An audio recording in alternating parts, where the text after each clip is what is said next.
Definitivamente, pues les decía que les mostraré un ejemplo específico, ¿sí? Que hagan de cuenta como que ustedes ya están dibujando esta cascada, ¿sí? Y usando estos marcadores que les había dicho en la anterior diapositiva, que hablaba sobre el diamante, ¿sí?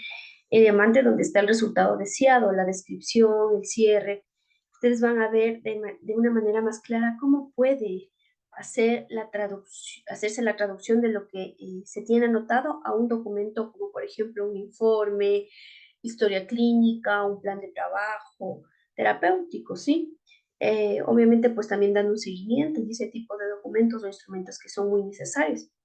Como les decía, lo que vemos es un resultado pues deseado que la persona irá diciendo, pues, y pensando, por supuesto, en esta estructura del diamante, es como que de dónde parte la vertiente, regresémonos a la metáfora de ejemplo que les había dado, el resultado deseado es como esa perla con su propia luz, que está cayendo por la cascada, está iluminando el trayecto donde el resultado deseado es un marcador que va a pasar por todo el trayecto de esta cascada y va a iluminar todo lo que va a ser, lo que va a ir haciendo, ¿ya?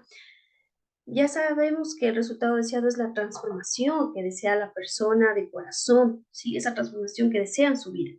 Entonces, podemos ir desarrollando un plan terapéutico, que es básicamente la esencia de lo que muchas veces piden para hacer una historia clínica, un informe, cómo vamos a trabajar, qué vamos a hacer, qué han hecho hasta en todas estas sesiones, han conversado con la persona, pero no solo que quede como frases o palabras bonitas, sino que necesitamos hacer una traducción de estos idiomas, ¿sí? Necesitamos honrar el trabajo que estamos haciendo y ya está, pues, la cascada como una metáfora que les decía, que tenemos que ir tomando en cuenta estos marcadores del diamante, ¿sí? Estas bifurcaciones que hemos ido anotando, todo esto. Lo tenemos claro ahora. ¿Qué pasa? Hay que traducir esto a un documento, ¿sí? Por ejemplo, cosas que te pueden decir el cliente, pues decir, estoy triste, te las pueden plantear después con las preguntas que hagas, en vez de estar triste, te puede decir, quiero estar en paz. Entonces, vas ayudando a que transmute ese lenguaje de tristeza a un lenguaje de paz, ¿sí?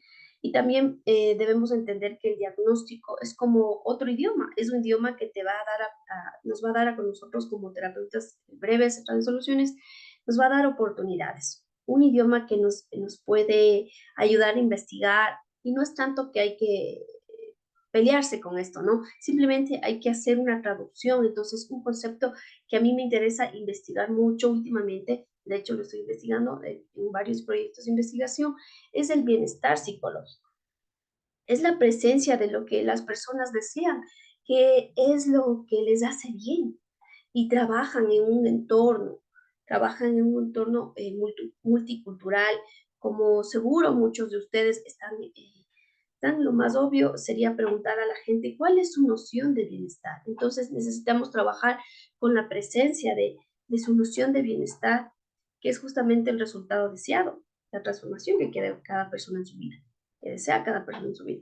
Entonces, cuando tener esta idea de bienestar psicológico, se puede hacer la traducción, qué es lo que estamos buscando en un informe clínico, o es la reducción de los síntomas, o el control o la adecuación inicialmente. Es eso, cuando hay la reducción de los síntomas, cuando hay algún tipo de control sobre los síntomas o cuando hay una adecuación. Para mí, estas tres situaciones, ¿qué es lo que viene después del bienestar psicológico? ¿Qué es lo que viene después del bienestar psicológico? Pues obviamente la esperanza, la solución. Lo que hacemos, sí, lo que hacemos, el trabajo de los terapeutas centrado en soluciones, el enfoque en soluciones es ir directo a la esperanza, ¿sí? Es directo a la esperanza, ir directo al bienestar psicológico y directo a la solución. Entonces, está en nosotros como terapeutas centrados en soluciones la traducción de este idioma centrado en soluciones al idioma para este tipo de documentos que buscan tener información sobre muchas veces la reducción, el control, la adecuación, para luego pues promover el bienestar. Nosotros como terapeutas centrados en soluciones estamos yendo directo al bienestar. Nuestra traducción Nuestros documentos los vamos a hacer en función a esto. Nosotros al trabajar primero con el bienestar al describir eso, podemos ir de manera retrospectiva, encontrando evidencia o pautas de reducción, de control o adecuación, porque la persona está en ese proceso y esa es la traducción que vamos a hacer. Entonces, la cascada que les mencioné con las pautas, con las bifurcaciones, las podemos traducir en un lenguaje de reducción, de control y adecuación. De esta manera se honra lo que estamos trabajando y al mismo tiempo se aprovecha la oportunidad de generar pues, estos documentos, de generar información que te pueda ayudar a coordinar y a reconocer el trabajo, el esfuerzo de ustedes con sus clientes. Por eso el diamante nos ayuda con las pautas porque vamos eh, ir trabajando con la presencia del resultado deseado, ¿sí? Y pues tener estas pautas nos va a ayudar a tener esa presencia del bienestar, cultivando la esperanza y de manera retroactiva podemos ir haciendo la traducción para encontrar esa evidencia de reducción, de control y adecuación. Por ejemplo, cuando una persona que ha pasado por una situación de violencia les dice, quiero yo sentir paz, añoro esa paz que yo tenía, deseo paz en mi vida inmediatamente. Lo que yo presupongo es que la persona ya ha logrado algún momento de paz. Y si la persona ya ha logrado algún momento de paz, quiere decir que ya ha tenido ese proceso de reducción, de control y de adecuación de una manera más superficial quizá, y si se puede decir, pues ya hay un cambio de transformación, un camino de sabiduría de vida en cuanto es la paz para esta persona que está tratando de que esa paz vuelva a manifestarse en su vida, ¿sí? Entonces, traduciendo esto, pues estas palabras, estos términos de acuerdo a lo que está ya haciendo para que este idioma de reducción, de control y adecuación, ¿sí? Se vea manifestado primero el bienestar de la persona con la que hablamos, con la que nos dice, quiero sentir más paz, estabilidad emocional. Entonces, en la siguiente sesión, pues iremos preguntando qué ha mejorado a partir de la última sesión, ¿sí? Entonces, para esto, tengo un material que he preparado, ¿sí? Que es muy útil para ustedes, las personas que quieran tenerlo, lo cual ha sido pues, realmente un arduo trabajo para tener este protocolo de entrevista, ¿sí? Por cierto, pues con este protocolo nosotros podemos tener un cierto control de cómo el terapeuta centrado en soluciones pues podría ayudar a que continúe mejorando, que sean mejores terapeutas, ¿sí? Eh, Más que todo, pues ir mejorando, ir actualizándonos en la terapia breve centrada en soluciones y ser mejores cada vez de nuestro trabajo, ser mejores terapeutas que ayer y que mañana, sean mejores que lo que son hoy, y cómo ese sistema mejora y nos ayudaría a este sistema a mejorar continuamente como terapeuta, ¿sí? Este curso tiene dos clases y tiene mucha información, la cual pues les iré explicando posteriormente en qué consisten las siguientes clases también, ¿sí? Vamos con temas muy importantes también que quisiera un poquito ahondar. Las causas y factores, ¿cuáles serían esas causas y factores fundamentales que aumentan las probabilidades de violencia contra la mujer? Importante también hacernos esta pregunta, por lo cual he tomado en cuenta también este contenido, ¿no? Porque sabemos que la terapia breve centrada en soluciones también es ideal para estos casos de violencia. ¿Cómo afecta la violencia de género en la sociedad? La desigualdad de género sabemos que es una causa fundamental de la violencia contra la mujer. Los papeles asignados a cada género, los estereotipos, a veces hay padres y parejas que aún creen que la mujer es quien debe dar de lactar, dedicarse 100% a los hijos, pero en la actualidad vemos que existe pues la paternidad activa. Ahora sabemos que algunos papeles son compartidos, ¿no? Los papeles son compartidos y es lo que se debe buscar, pero cuando impera ese pensamiento machista, pues existen roles bien asignados hacia tal género, es por eso que se considera que la mujer debe hacer tal cosa, el hombre tal cosa, por ejemplo, la mujer tiene que limpiar la casa, barrer, cocinar, algo que el hombre muchas veces se cree que no puede hacerlo, según pues estos estereotipos. ¿Y por qué sigue la desigualdad de género? ¿Sí? Por el modo de construir la masculinidad y la feminidad. Se le atribuye un mayor estatus, poder y privilegios a los hombres en comparación con las mujeres. En pleno siglo XXI, por ejemplo, por ser hombre puede salir, llegar a la hora que desea, mientras que la mujer tiene que mantenerse en casa, cuidando a los hijos, a los padres y a la familia, ¿sí? Las causas y factores eh, que fundamentan esta probabilidades de la violencia de género. Una de estas, es, como ya les mencioné, es la desigualdad de género, ¿sí? Y la discriminación en determinados contextos que se ven afectados por estos factores económicos, políticos, sociales, los sistemas y las normas. Lamentablemente, como la mujer es quien tiene que criar a los hijos, en su mayoría, en todos los casos, porque a veces son los padres quienes se dedican 100% a los hijos.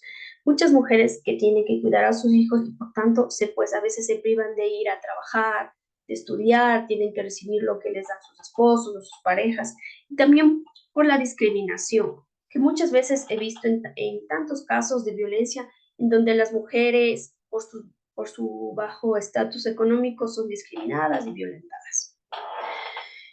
Por otro lado, pues los acontecimientos históricos, prácticas muy arraigadas en la cultura, guerras o colonizaciones. En Latinoamérica mayormente pues venimos de estos antepasados donde hubo guerras y fuimos rescatadas por personas que vinieron a nuestro país. Por ejemplo, en Ecuador, pues podemos ver que nosotros hemos sido colonizados por los españoles, entonces es como que hay esa diferencia, hay ese tipo de violencia y se sigue llevando, generando y prevaleciendo durante toda la historia y por eso es que en muchos países se considera o se ve con más valor a las personas que son de tez clara o en algunas culturas se considera que ellos son superiores y es por eso que muchos países están arraigados a la violencia. Las, diferentes, las diferencias estructurales también basadas en edad, ingresos, localización, etnia, discapacidad, identidad de género, orientación sexual y otras características. En la edad, bueno, la edad porque pues se considera que quien es mayor tiene mayores privilegios que el adolescente, que el niño, y es por eso que se sigue dando la violencia por los ingresos que tiene la persona, por la localización de la persona, si uno ha logrado trabajar, digamos, en alguna empresa de la capital del país, en muchos países todavía se sigue considerando que los que viven en la capital son lo máximo y que los que son de provincia pues muchas veces tienden a discriminarnos, esa discriminación de la costa con la sierra, por ejemplo, de la Amazonía. Aún se sigue viendo algún tipo de violencia a las personas que tienen discapacidad, por ejemplo, los que tienen trastorno de neurodesarrollo, discapacidad visual, física. Lo que se puede ver con más frecuencia, muy arraigado, ¿no? Es la violencia a las personas con una orientación sexual distinta y son dejados de lado, no se respetan sus decisiones, ¿sí? Y bueno, vamos a ver cómo se da esta violencia, ¿sí? ¿Cómo se da esta violencia? Pues no es que empieza desde lo social, sino que empieza muchas veces desde lo individual, desde el aspecto individual, desde uno mismo. A nivel individual, pues existen estos antecedentes de conductas violentas o de autodesvalorización. Cuando alguna persona ha sido víctima de violencia desde niño, desde el hogar, pues sigue desarrollando sus patrones de conducta o de comportamiento donde hubo violencia, violencia intrafamiliar, inclusive estos aspectos personales y de sus relaciones familiares, conductas adictivas o situaciones de crisis individuales, cuando se ve a inclusive pacientes que han sido internados por adicción, se ve mucho un trasfondo violento, víctimas de violencia con los padres o de alguna otra persona, diferentes tipos de violencia, mayormente pues físico, ¿sí? Sexuales y también pues psicológicos. También por la situación de crisis individuales, muchas de las personas que desarrollan violencia o generan violencia tienen problemas de salud mental por estas crisis de regulaciones emocionales o que no saben cómo manejarlo o reaccionan de una manera inadecuada, reaccionan de una manera inadecuada. Pues a nivel familiar también, dentro de la familia existe un ordenamiento familiar en torno a la figura masculina. Se considera que la figura masculina tiene todo el poder, la autoridad, y es por eso que aún se le sigue dando todo el poder a la figura masculina, ¿sí? Existe una dominancia económica masculina, esto es una realidad, y mucho más cuando esto está arraigado el machismo, ¿sí? Es como que la figura masculina eh, cumple un rango superior y esto hace que esta persona pues genere violencia, discrimine, desvalorice a los demás integrantes de la familia, puede ser a través de la esposa o las hijas, ¿sí? Legitimación de la violencia como forma de solucionar los conflictos familiares. Cuando a nivel familiar consideran que una forma de resolver alguna problemática es a través de gritos, de golpes, de castigos, se sigue desarrollando esta violencia por las costumbres, ¿sí? Por las costumbres, muchas veces hasta normalizan este tipo de violencia en el hogar, ¿sí? A nivel comunitario también pertenece, muchas veces la pertenencia a grupos o redes en los que se reivindique la violencia como ejercicio de poder. Por ejemplo, en las pandillas, que tal vez no se escucha mucho, pero existen aún, donde consideran que el hombre tiene todo el poder, o la llamada justicia indígena también, que se ha escuchado mucho aquí en Ecuador también. Aislamiento de la mujer y la familia, donde se considera que la mujer no debe no debe integrarse o no debe socializar, que la familia debe mantenerse excluida de la familia o separada a nivel de comunidad. Entonces, es por eso que sigue el círculo de la violencia. También a nivel social, normas que otorgan al hombre control sobre el comportamiento de la mujer. Muchas creencias donde aún se considera que la mujer tiene que estar debajo del hombre, que quizás es muy importante diferenciar porque muchas veces uno puede como mujer, tiene este diseño original de poder ser ayuda para las parejas, pero en ocasiones existen esas luchas de poder donde la mujer quiere ser más que el hombre o el hombre quiere ser más que la mujer. Entonces, es ahí donde se genera la violencia, ¿no? Porque no solamente se da del hombre hacia la mujer, sino también se da de la mujer hacia el hombre, ¿sí? La aceptación, pues también de la violencia como forma de resolución de conflictos. En diferentes lugares podemos identificar esto de hacer los paros nacionales o de tal cosa, eh, los frentones en cualquier institución como solicitando algo, porque lamentablemente se considera que es la única forma en que cómo se puede hacer, que hacer caso, sí, aceptando este tipo de violencia como forma de resolución de conflictos. Y pues se va muchas veces normalizando la violencia con estas manifestaciones, con estos fretones, con estos paros nacionales. Y al fin y al cabo, pues termina esto como un acto de violencia, ¿sí? Cual no podemos justificar y tampoco normalizar. La noción de la masculinidad ligada a la autoridad también, el honor o la agresión. Muchas veces se considera como masculino la persona o el hombre que genere más violencia, que grite, que controle, que agrede, o si no le hace, o si no le hace caso, se considera como débil, ¿sí? Se considera como débil. Entonces también hay esta idealización del amor romántico. Esto también, pues, porque cuando se tiene arraigado a nivel social que la idealización de que el hombre tiene que ser de tal forma, que la mujer es muy sumisa, debe ser sumisa, que debe siempre estar perdonando, aguantando, soportando infidelidades, aguantando todo este ciclo de violencia, pues esto es una idealización del amor romántico, ¿sí? Y al fin y al cabo, pues se genera este ciclo de violencia, ¿sí? Hay como estas distorsiones cognitivas de lo que es el amor romántico. Las sanciones legales muchas veces, eh, cuando se ven que bueno, las leyes no son tan a veces equilibradas en la sanción adecuada para las personas que han sido agresoras, por ejemplo, no hay leyes que ayuden tanto al agresor como a la víctima, a, o que es muchas veces muy leves, son muy tenues, leyes que no son lo suficientemente integrales como para cubrir todas las formas de violencia y las circunstancias en las que se está. en las que ésta se va generando, se produce, ¿sí? Estas leyes a veces son muy leves, son muy tenues. Entonces, actualmente en nuestro país podemos ver que ha ido quizá mejorando, que también se considera que el agresor puede retirar, pues, este agresor se puede retirar de la casa, ¿sí? La ley para prevenir y evitar la violencia contra las mujeres, sí que muchos de ustedes lo deben conocer también, aquí en Ecuador, estas medidas administrativas inmediatas de protección que existen cuando existe vulneración a la integridad de la mujer víctima de violencia, ¿sí?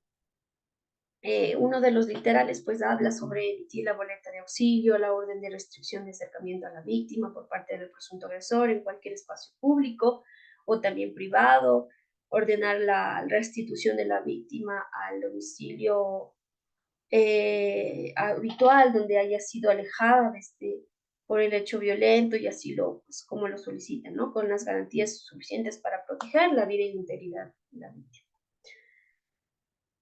¿Ok? Entonces, también pues me llamó la atención un estudio que se realizó en Perú, donde dice que los jueces rechazaban denuncias de violación porque la víctima usaba ropa interior roja. Esta noticia me llamó bastante la atención, ¿no?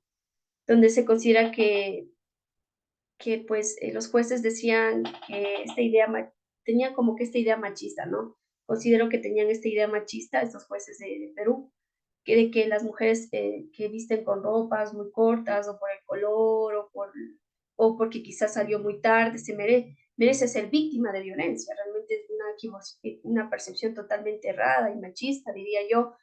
Esta noticia que salió pues en Perú y me quedé como consternada al escuchar. Sí, tenemos esta idea y la idea es pues considerar que estas conductas realmente son erradas, ¿sí? Y pues por eso me tomé el tiempo de revisar también esta ley de prevención y erradicación de la violencia, donde pues se considera que se debe prevenir y sancionar, erradicar la violencia contra la mujer y el grupo familiar. Pero a veces, en ocasiones, por otro lado, vemos que la policía puede hacer una muy buena intervención, pero los jueces a veces no logran que algunos agresores cumplan toda su condena, ¿sí? Como debería ser, y suele pasar esto porque muchas veces no encuentran las evidencias totales, por ejemplo, como les decía, este caso, ¿no? De que sucedió en Perú en el año 2019, que me llamó bastante la atención. Se ve un claro acto de machismo, ¿no? De percepciones erradas respecto a la feminidad, ¿sí? Y donde después se normaliza la violencia, se justifica de manera inadecuada, errada totalmente, sesgada por los jueces. Entonces, podemos generalizar, pero sí hay casos así, ¿no? Que llaman la atención. Esto a modo de ejemplo nada más. Vamos con los aspectos relacionados al perfil de la víctima, que esto también me parece un tema muy importante, ¿sí? ¿Por qué? Los aspectos relacionados al perfil de la víctima. ¿Qué perfil tiene la víctima? ¿Por qué es que siempre se quedan enganchadas